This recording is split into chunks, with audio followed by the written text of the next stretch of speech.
Next topic is we are going to find the electric field due to a ring. Now consider a circular loop of radius small a and the center O has perpendicular to the plane of the paper. Let the loop carry a total charge of plus Q uniformly distributed over here. As you know, when the charge is positive, the electric field will be acting outward.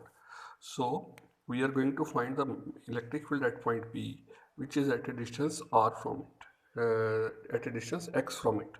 Now this is the radius, this is the distance from it. Now let me draw this as perpendicular. So this value will be using Pythagoras theorem, it will be x square plus a square. Let it makes an angle with alpha with it. Now this is alpha, now this will be also alpha because electric field will be acting along this direction. So now the component will be along this axis as well as this axis. This axis will be x-axis, this axis will be y-axis. So we call it a dEx or we call it as dEy, or dEx is equal to, we call it as Ex cos of theta, or dEy is equal to Ey sine of theta. So y component and x component will be there.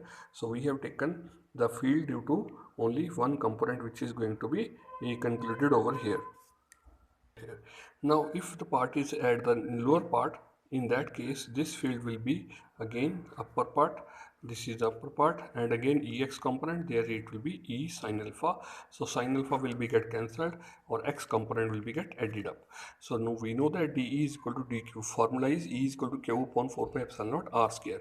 So since we have taken this point, since distance from here to here it is under root of x square plus a square, it will be x square plus a square square under root of whole this का whole square. So that will become dq upon 4 pi epsilon naught into x square plus a square.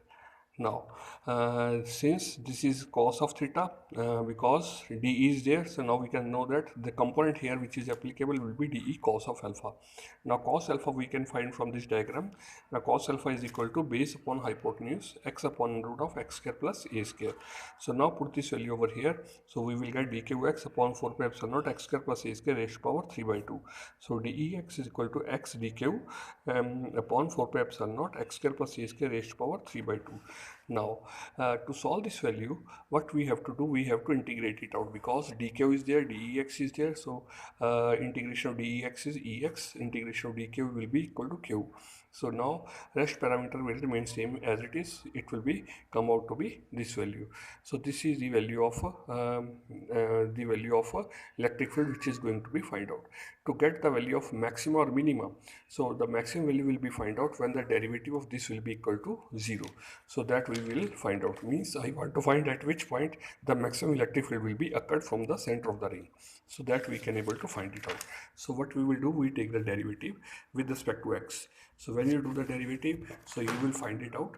So it will be this part is equal to 0 because this will be taken to upper side, it will be u into v. So u into derivative of v plus v into derivative of u. So when you solve it out, power will be taken common, which will be play no role. So only the internal component will be play the role. So that will be equal to 0. So x will be equal to 2 plus minus a by root 2. So that means from the origin there are 2 points. One is at the plus side, and other is at the minus sign. The maximum field will be there, that is plus a by root 2, this is minus a by root 2. So at 2.2 maximum will be occurred. So this is the graph how it is going to behave.